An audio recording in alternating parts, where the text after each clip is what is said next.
Graffiti here. Yes.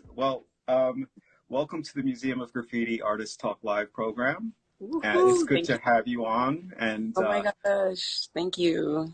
yeah, I've been looking forward to this, and I'm happy you could join us today on such a momentous day, right? And in terms of Oh yeah, uh, politically. politically, the president has been impeached for the second time, deservedly so, I feel. And again, this is not a platform to express your political opinions, Right. but here at the museum, we take all this stuff seriously because artists' lives matter as well, right? Absolutely. And so I know that in your work you are often outspoken about women's rights issues, and so in solidarity, here That's we are. right. So, Yes. Indy, before we start, as customary, I will read your bio Okay. and just flip the screen for a minute, turn off some lights so we Oh, can just jump right into the talk. And so, um, wait, perhaps I might need some light and adjust this. So, artist Soyara, so, and forgive me if I'm saying it wrong, Soyara Marquez, oh boy. aka Indy 184, is a native New Yorker from Dominican descent and has been an active graffiti artist in the culture for over 2 decades. She's determined to express herself through the world through art. She quit business college to teach herself how to sew, paint, and produce graphic design. She was also influenced by abstract expressionism and pop art, and it shows in her paintings, which are raptures of colors and textures, fused with her original graffiti and street art imagery, and designs juxtaposed with personal messages. Indy's art has been exhibited in galleries and museums worldwide, including El Museo del Barrio in New York City, the Volk- Volklingen Ironworks Museum. Volklinger Hut. Yeah. Okay, forgive my German. And in Saarbrücken, Germany. Starbrucken. Boy, Yeah. yeah, for a girl from around the block, your German's quite good.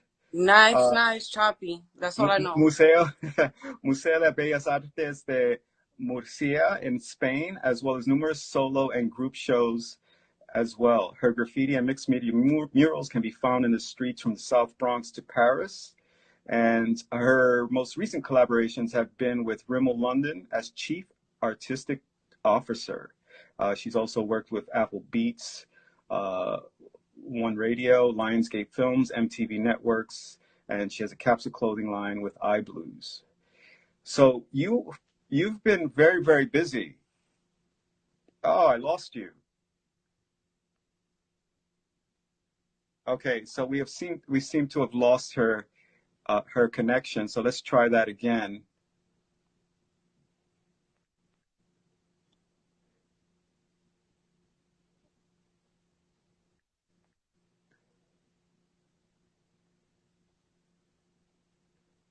Yes, we're going to try that connection again. So as you see, hey, you're back. Okay, good. Yeah, I don't know what happened.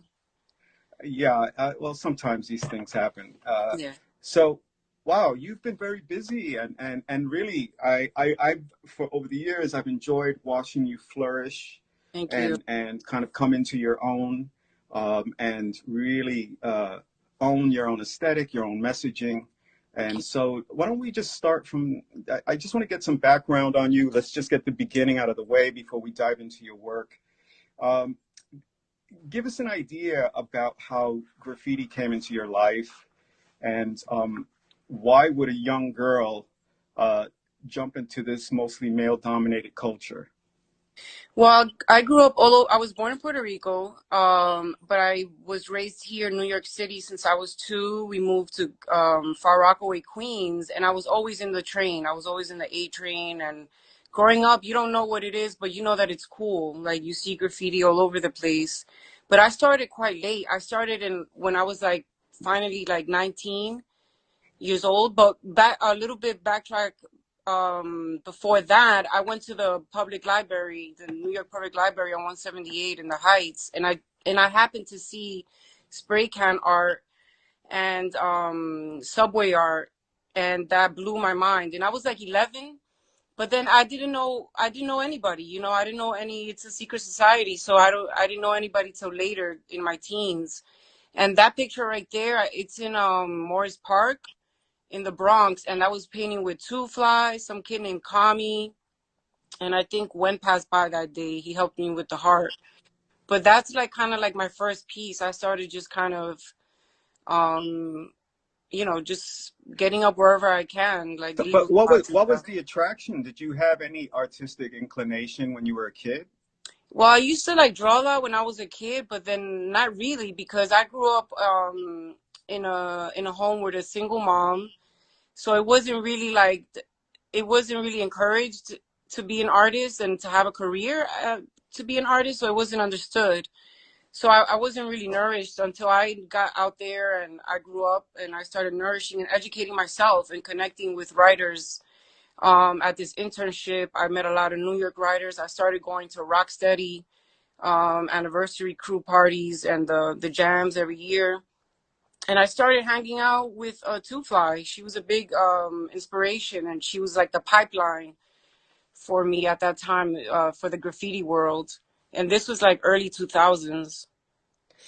Let's hold the thought for a second because you and go back to what you were saying about your the parents, and not thinking that this art was a legitimate career.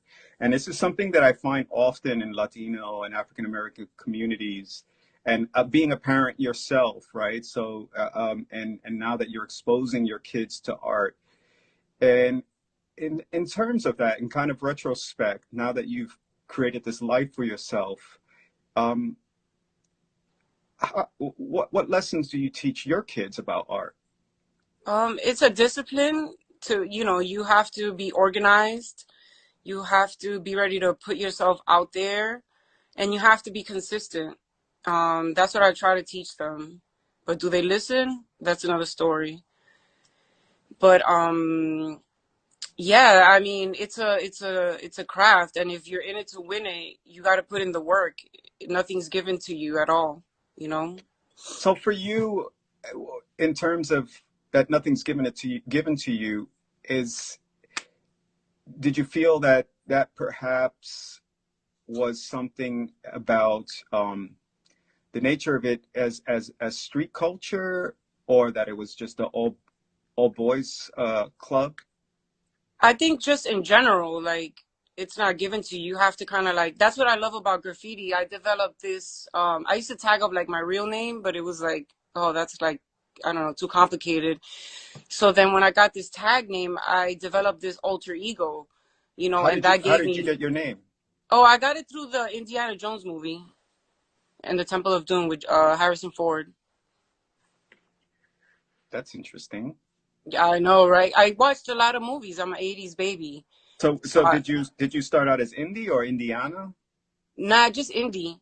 And I actually I tagged up a lot of different names, like, practicing and like doing silly shit. And it wasn't until I met Cope and he gave me the indie outlines where I really kind of took it serious. And I was like, oh snap, I got outlines. I better like stick with this name. So that's why I decided on that name. It's interesting because being that he's so aggressive as a writer and kind of prolific everywhere, you guys hit up a lot. And so I imagine that that kind of training was really the training you needed to prepare you for where you are now, right? In the studio. Yeah, like graffiti wise, yeah. And I also, have an education in marketing and graphic communication. So that right there with graffiti, which is another form of guerrilla marketing, it was just like I just made it work, you know. Right. And in terms of now that you're getting exposure with some, a guy who's really one of the both notorious and most well-known writers out there, what kind of pressure was that on you as you started getting deeper into the graffiti writing community globally? Were you were Uh, you were you yeah, it was kind of tricky. It was like kind of like being in the shadow a bit. and you know that you're not gonna be it wasn't like competitive at all. It was more like even with we're like removing him in general, graffiti is very like a hierarchy kind of culture where if you don't do trains, if you don't bomb, then you're not a writer, you know, like a purist, you know. And he comes from that, so it was kind of tough to kind of I had to practice a lot of self-love and self-acceptance that not everybody's story in graffiti is the same, you know. There's no right or wrong way to do things. So I took that upon myself, to just make my own version of whatever it is that I learned, you know, a lot of stuff that I learned. I mean, Yeah, and what I found that was really interesting as I studied your outlines and your pieces is how eventually this would all kind of narrow into a focal point later in life. Um, but it also was very clear to me that you liked letter writing. right. Is Yeah, I love it and I hate it because it's like it's a study and it's like you got to keep practicing, you got to keep doing it in order to evolve, and that's also like the beauty of it. Um but yeah, it's I don't want to like be like the best writer. Like that's not my goal. Like, oh, I want to burn people. I just want to get up and have fun and write my name, you know? And that's where I kind of took it. I like New York simple style lettering, Yeah, nothing too crazy. right. But you also seem to love a lot of color. I You do, I do. you I gotta tone it down. why would you? I don't know. I think it's cool. Like once you transition into like paintings, to kind of get have like a color scheme going that's also recognizable with your style, like what Shepard Fairey does and a lot of other artists too. But that'll come naturally, I guess. You know, I'll shed some color. Right. And Yeah. so as you know, as we're looking at some of your pieces, are you still active in terms of letter painting, or are you just strictly a studio painter these days? No, well, oh boy, here come all the purists after me. I haven't painted a piece in like a couple of years, like a piece. So I've been more focused on murals, like mixed media murals, projects and commissions. Right. So I am not getting up as far as like writing as much as I want to, but that's okay. I mean, you know, you gotta. You grow, right? Hmm. Trust me, you've been painting more than I have. I, I'm not Oh, stop it. well, I'm not a purist, so to speak, on certain things, right? But Yeah, I do think there is something important um, about transitions, right? And that you have to go through these motions like you did of doing tags, of doing throw ups, and doing pieces on yeah, the street and putting yourself at risk, right? And gaining some street credential. right. And you've managed to do that around the world. And I know you love Paris, and you go to Europe and you travel around, Yeah, and you were still doing that even while you were pursuing a career in the art market. yeah, yeah. It's important to have like it's kind of like a duality within the duality. You have to just keep like I was just painting and doing and living and not even looking back, and all next thing you know it's been like 20 years. I'm like, oh snap. So but a lot of that stuff like a lot of the pieces and that they were also like outlines that were given to me in that by a lot of the writers that I really look up to. So Wow, I need an outline from you. that's nice. Well, I can get you one. So here I see you painting with Aiko.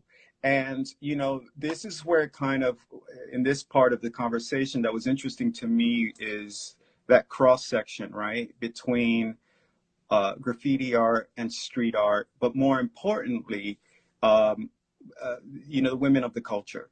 Right, And that's a really important thing to me, you know, that we acknowledge the women in the culture, and also to see them and some of them on equal um, standing in terms of the talent.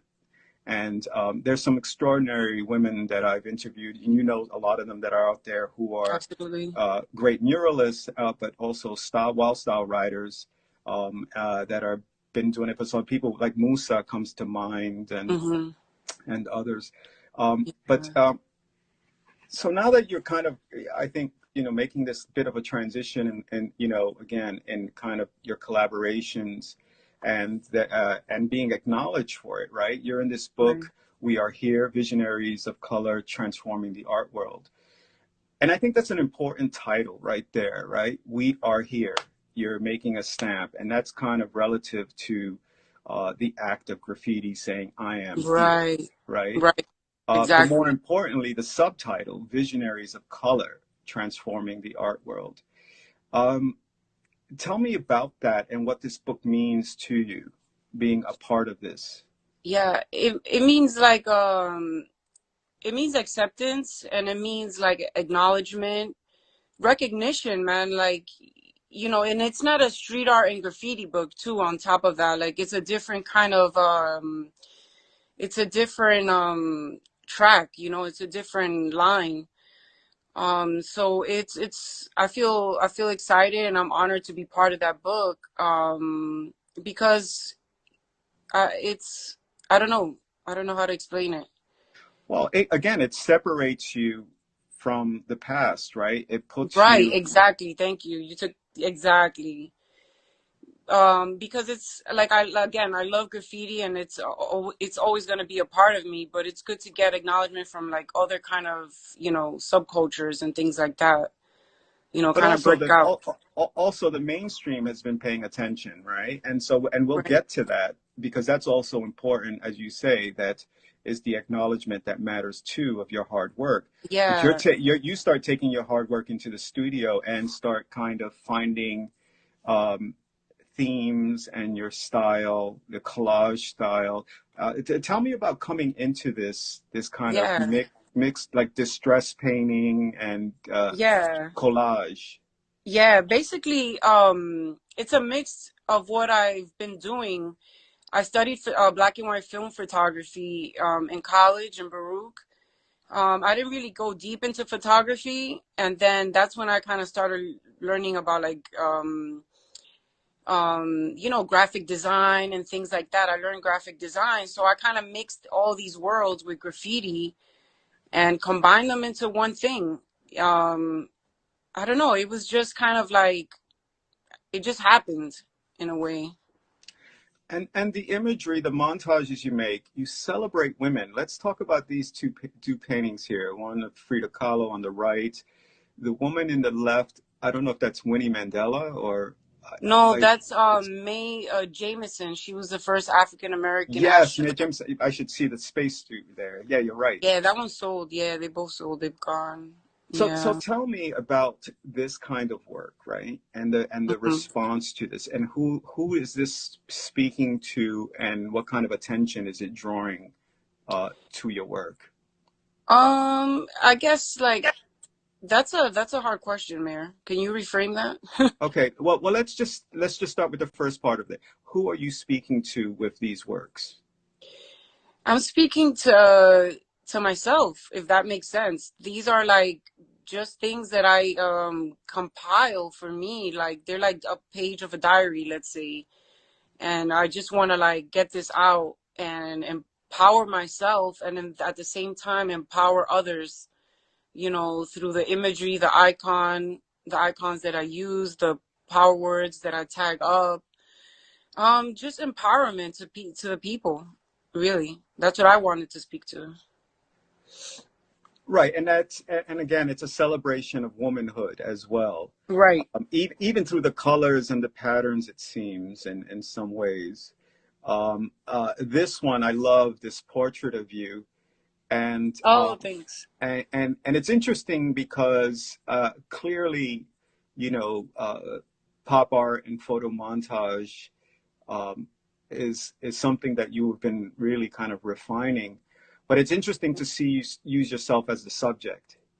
Oh, yeah, that was because somebody was like, "Oh, you should do a painting with your face." I'm like, "Oh, okay." But then I don't know. It seems kind of I don't know, weird sometimes, but I did it. A lot of artists do self-portraits, so I'm like, whatever. Yeah, But and Yeah. And so if we're looking and dissecting your work, outside of graffiti, Right. Outside of graffiti. what is influencing your techniques, your application, your A colors? lot of pop artists, like of course Andy Warhol, Yayoi Kusama, who else? Basquiat, like the usual like art heroes that we all have. I interned at Interview Magazine, and I was like in my late teens, and I was like surrounded by all these vintage Interview magazines, and I had to get like Andy Warhol quotes, and that really opened my eyes up to like his work and his Was legacy. was he alive at that point? No, because No. that was like 1999. Okay. So one of the things that's, really kind of consistent in the work as we start seeing the work is words of resistance, right? And empowerment, self-made, fight, defend. And you gave me this slide, be free. And is this a mural you painted? Uh, Yeah, that's a mural I painted a few years ago, and that's in the Bronx somewhere in this. Well, it was, it was. And that was like the beginning of me painting outside of graffiti lettering, and I was like, I don't know, I want to try something different. And it's not meant to be like a blockbuster either, but whatever. But in terms of messaging, In you terms know, of messaging, it was like it pivoted me to where I wanted to be, like personally and professionally. Because because sometimes we we live our work. right, because we see this here, and that's on the painting on the left. I believe that's Beyonce, Yes. and below her is a free throw up, Yeah. right? So these Exactly. are right. These are recurring themes in your work, which Right. I've Freedom. right, and that freedom is that it's interesting that you're touching on the subject of freedom at a time where freedom is at risk in our country. Hmm. It's something that we take for granted. But I think people, Latinos in New York, and even in the world, sometimes struggle with that, with trying to be free and assimilated. And I would imagine that's something that you have been facing in terms of the market of art, right? Right. Absolutely. Well, like right now, I have a few galleries that represent me, but I'm a free agent. Like I just literally like sell work paintings off my website, and that's very important to me. Like I don't want to be tied down, but if Gagosian calls, no problem. Just kidding. But what is it? What is? See, this is the thing that I always found interesting about writers, right? They start very rebellious, they start very ambitious, and then, of course, there are always the lofty dreams, right? That you want to be Right. in museums, you want Right. representation, and you want to be in galleries, you want to get the best commissions, and then there's an edge, right? Your edges start to get softer. Right. Do you feel your edge is getting any softer because you're maturing in your work and Um, I feel like I'm still like, I'm learning so much, and I feel like I've just only begun, like, honestly, and I want to be able to evolve and maybe even like shed the portrait and just do something different. But again, sometimes it's what is being like, asked for, like for me to paint. Um, so that is where I'm kind of at, loosening the edges. I don't know. let's explore that for a second because one of your heroes, Jean-Michel, had to deal with that, right? In terms of his development and his work, people were, hey, this is what looks good, this is your brand, let's just say. Right. And the problem I've always found with that in terms of the relationship between an artist, their practice, and the market is that kind of doesn't account for your human growth, does it, right? and what Right. you see and are affected by in the world. How do you see that for yourself in terms of, like you said, you want to try something new, but this is what Yeah. people are calling on. Yeah, you just gotta kind of like go against the grain, if you will. You gotta like tap into that fearlessness again to kind of like pivot all over again.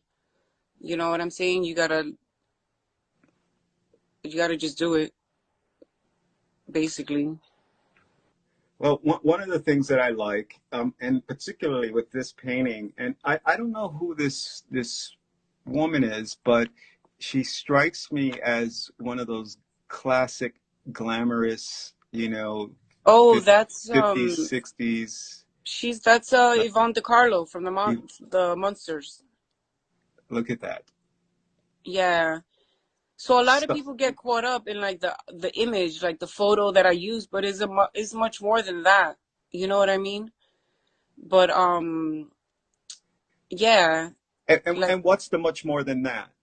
it's like the words, the messages inside the painting that make the painting to me. But they're the spirit and the soul of the work. I'm not gonna knock them, you Hmm. know. But it's more than that. That's why I don't really kind of use a lot of modern day celebrities because they'll be so recognizable. But then again, I've done it, so whatever. I did Beyonce, as you saw. Doesn't make sense, but No, I think it does make sense because that's part yeah. of, Oh the my the God, that's an old one. yeah, it's part of the cultural lexicon, Jesus. right? It's Yeah, like you're kind of you're introducing a lot of things to a whole new generation, and especially younger women that are looking at you as an artist and trying yeah. to reflect on where women are in this space and in Mm, society. right, right. Um, yeah, I'm still living I'm still in my own journey, you know. I'm still, I'm still trying to kind of keep finding myself and like the name indie. I told you I found it through the Indiana Jones movie, but it's taken up a whole new meaning. To me, it means like independence, short for independence that everybody. Um, so my work is a lot about that, as you said. That one I did it live in Paris. That one for like an auction. And how was the response? It's sold. Like they put it for sale and it's sold. Somebody has it in their house in their flat in Paris. But that day it was like I wasn't really welcome to paint. It was so crazy. Like I had to. That's why I use those little images and it looks like I don't know whatever. I had to wheat paste it. I had to get hot water from McDonald's down the block. It was like the guard auction and they really didn't make space for me to paint because the big timers were there. So Who were the big timers? I think it was Cope, it was Logan Hicks. I lost you. I lost your audio. Oh no, I'm here. I'm here. Okay. So Yeah, it last you was said was Logan Hicks yeah, and Cope. it But and this, Miss you know what Tick you and know some what I other love about people. that, right? You know what I love about that statement, and is that it it reflects to me something that, and I spoke about this the other day about Cope, and it has, like, it has to do with how, in a way, I admired the a young Latino who's unlikely to fit into this space, how you have to bogart yourself into this Yeah, space, yeah, and that's right? what I love about graffiti. It gives you that like that strength to just be like, yo, that spot is mine. I'm gonna get up. Exactly. But now that because the stakes seem a little higher now, because now there's, obviously now you've created some cultural equity for yourself. There's market value for you, and you're being recognized as a legitimate artist. And so it kind of changes your perspective, doesn't it, about, um, I guess, place and placement of work. Yeah. Um. Yeah. I want. Are we gonna People are asking questions. Do we answer them now? No, no, don't bother with those guys right now. Okay, because I did want to talk about my graffiti, like the graffiti guys, graffiti artists that I look up to, Yes, and the please. You women. can. You can. You know, like Yeah, again. Like, I mean, we can take a moment if you want to cover that because we really didn't get into those at the beginning. yeah. Well, somebody asked me who's my favorite like writer of all time. I would have to say Scene.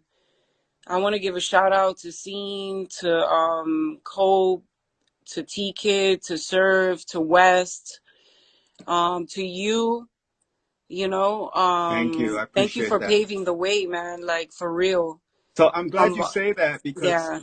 some cat here says, "Dude, sounds like I just discovered you the other day," and I think you better do No, your oh my homework God. No, Mayor about is and you're and one of my understand graph why. heroes. Right, and I think it's important. Again, this is the whole thing. If I could just stop for a second about the Yeah, program, right? We I take time to listen and discover and let you tell your story, right? absolutely. And that there's so many layers to you that I've just learned about you, about your background in photography. There's a lot of things that people don't know on the, about you and your Right, work, right?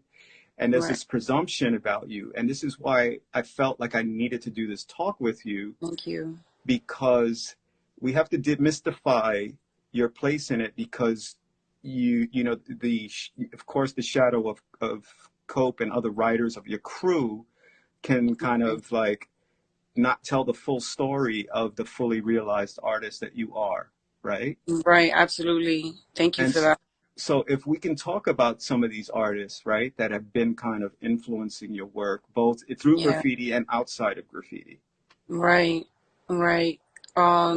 Yeah, like I said, it was Scene, it was Cope, it was Serve, West, T Kid, Those are good people. you, who else? Quick, um, and I'm into like I didn't really like do bombing in that, but I definitely look up to a lot of bombers in that because it's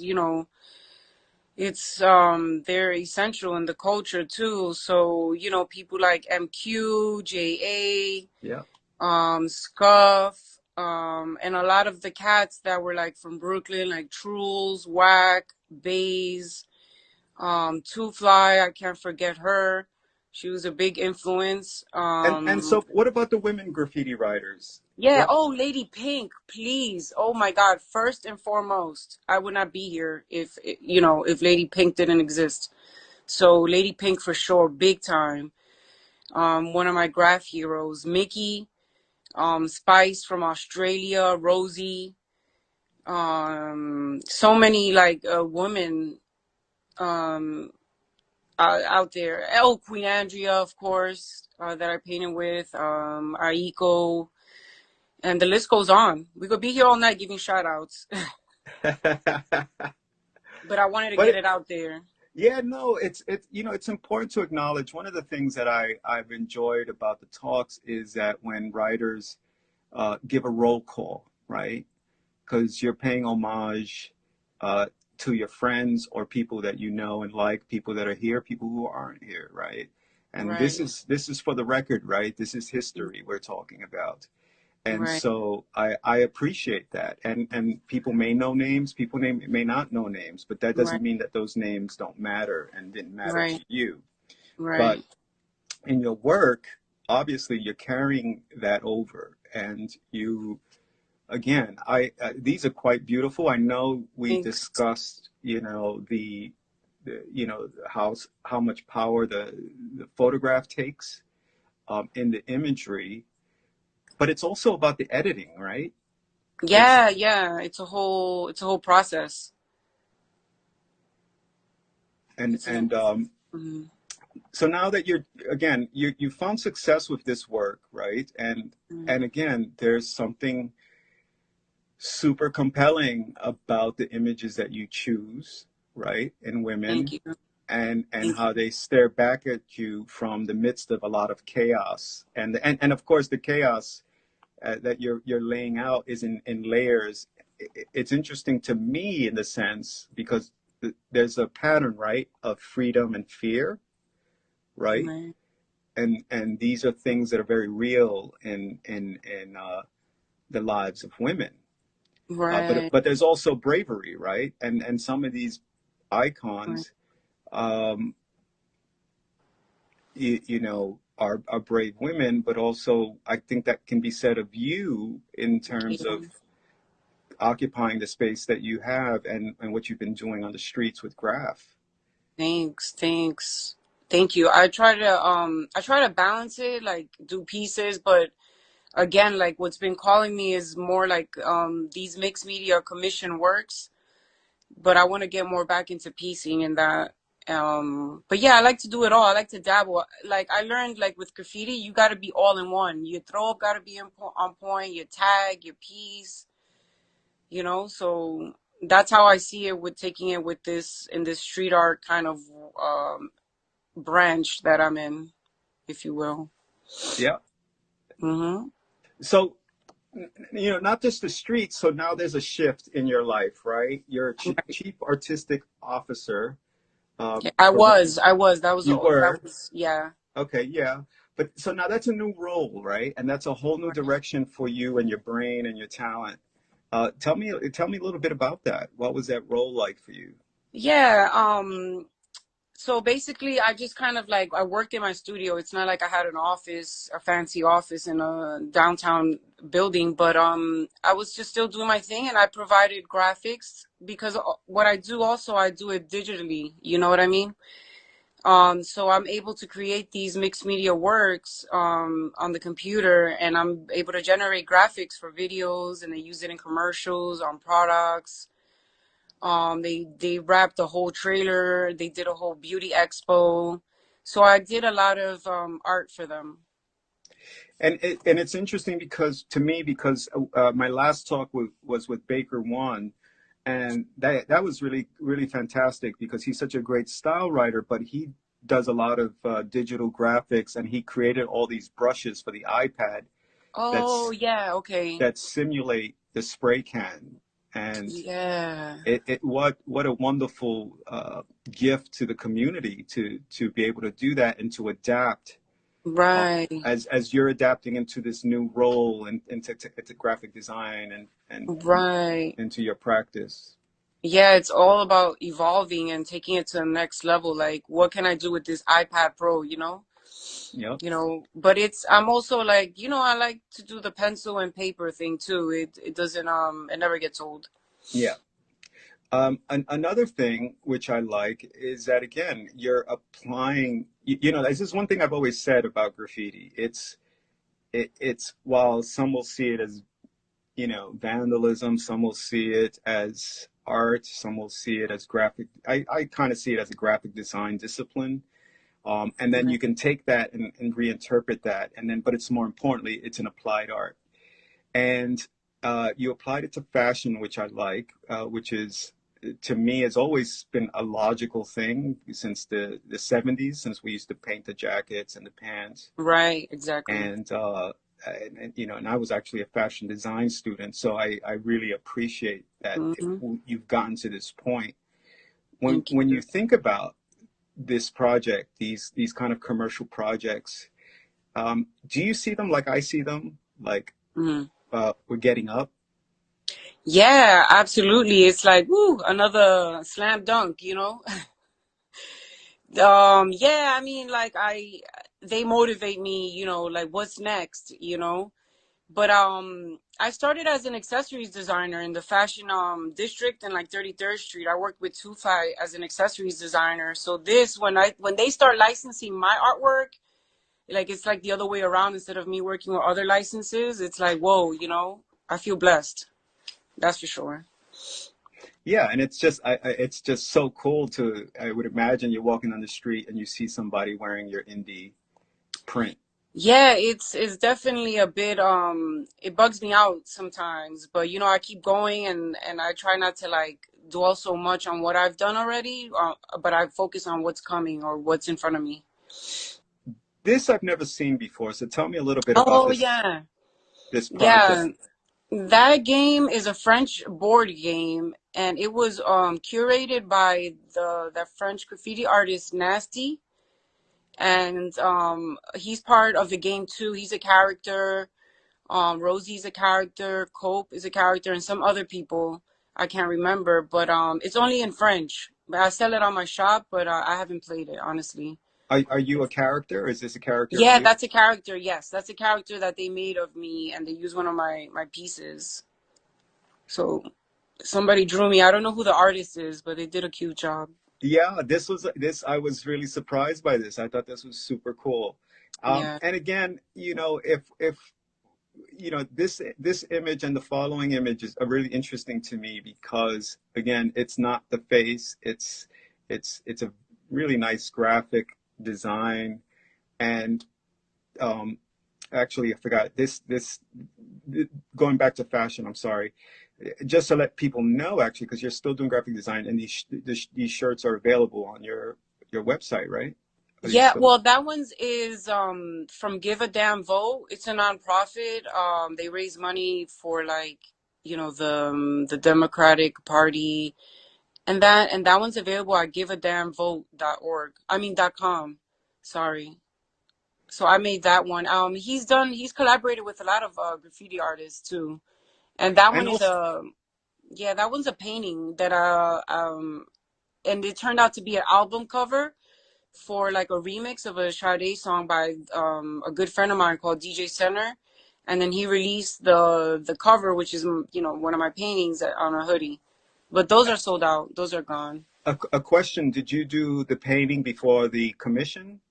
Yeah, yeah. That painting was part of a solo show that I did. I did like 25 paintings in the span of like a week. That was like nuts, and that was one of them. And that one was at 212 Arts Gallery in the city. And do you think Sade ever saw this Yeah, painting?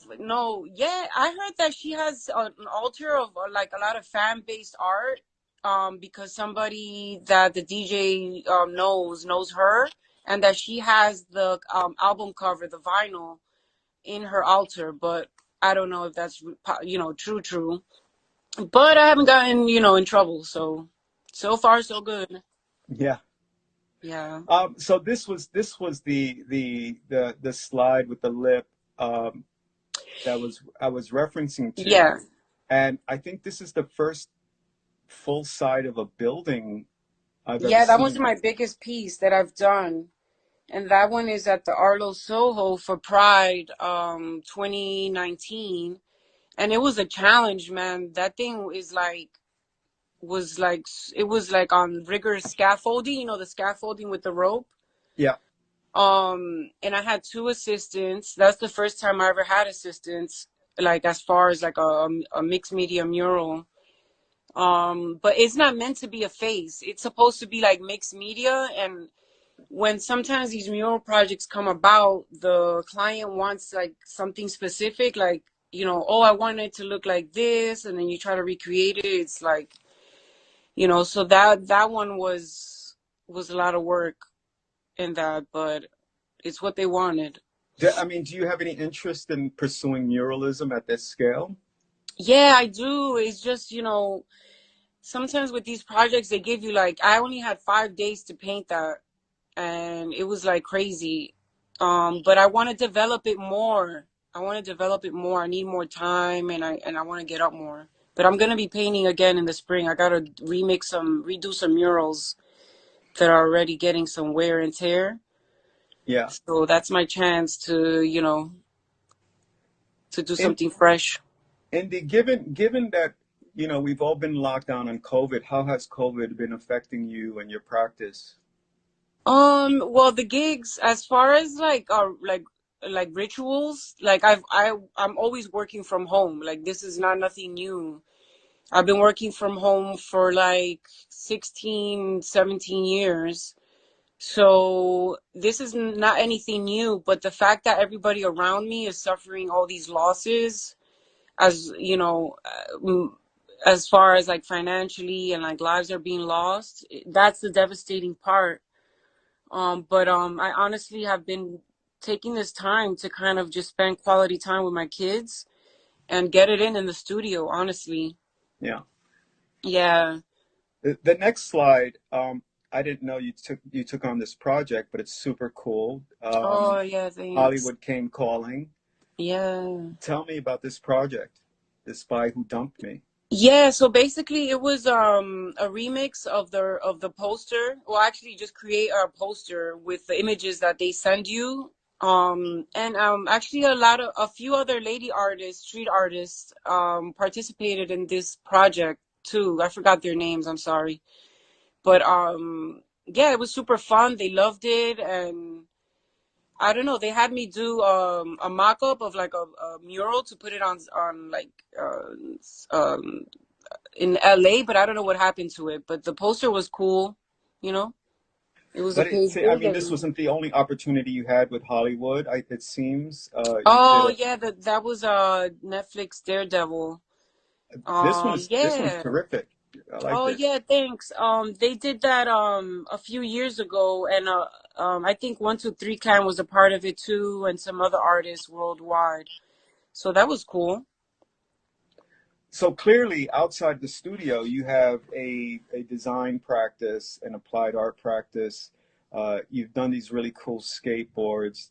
Tell me about this Thanks. collaboration and with this skateboard company. Yeah, so basically I collaborated with Dusters California, and it's a skateboard brand out there in the West Coast.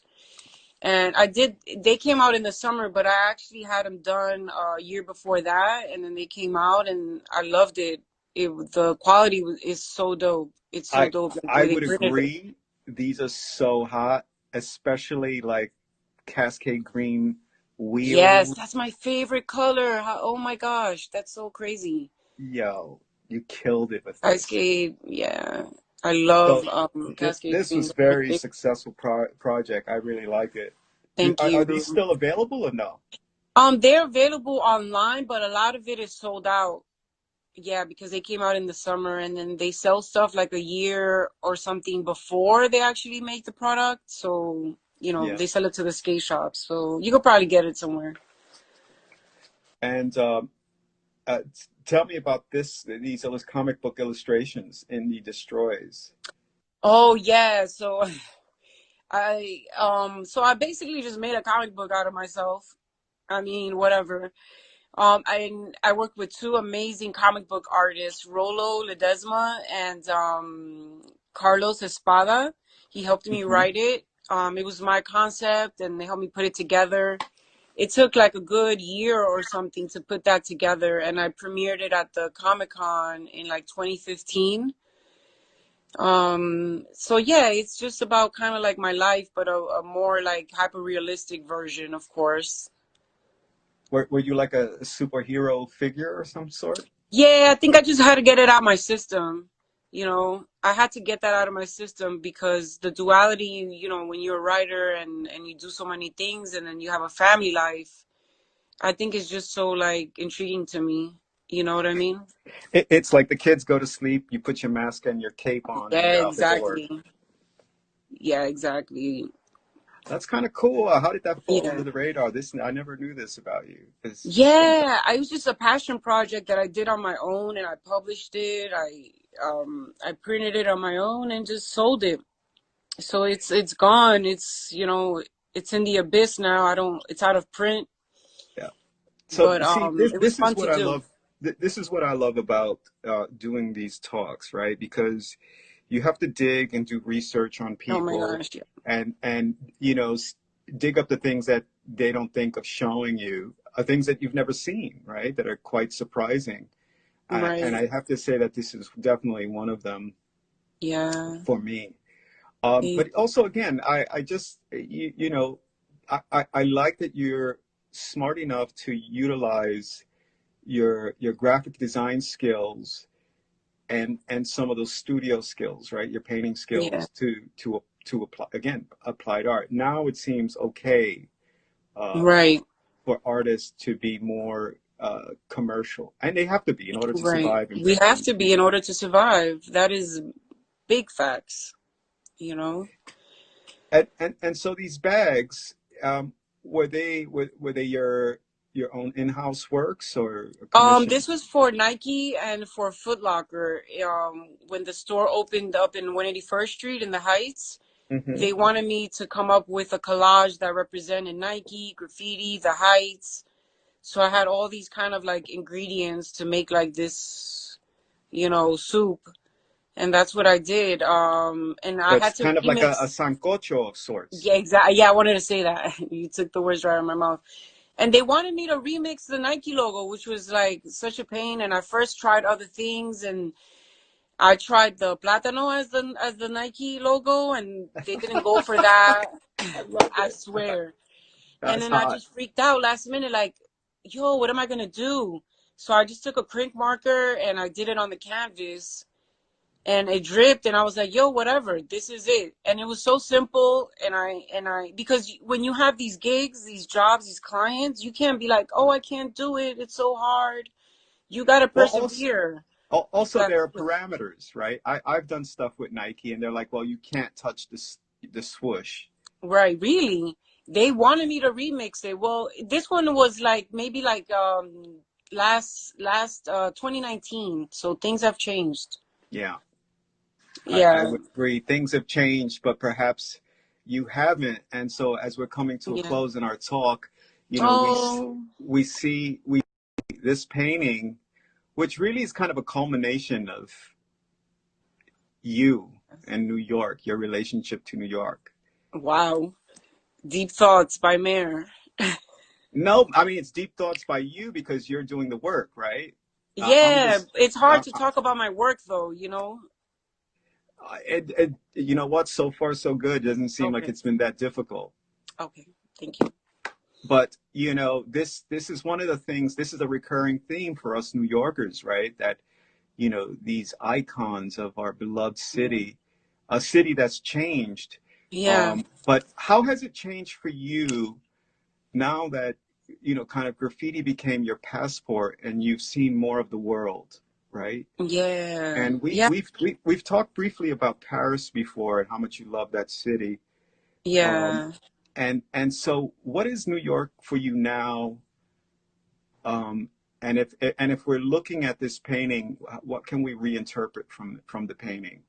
Yeah. Oh my gosh, Mayor. These are like crazy questions. Like, um, so basically, I did this painting. They didn't want me to include the Statue of Liberty because it was like an object as well.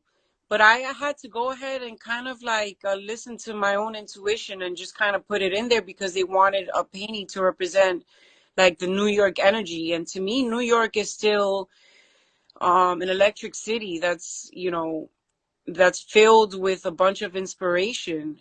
All the energy, the people, the culture. To me, it's I love New York more than ever, especially during these times. And I also did, I don't know if you have that one, but I did something with Canada Goose for the store. That was kind of like familiar in like the New York kind of vibe, but less imagery, is more abstract. Hmm.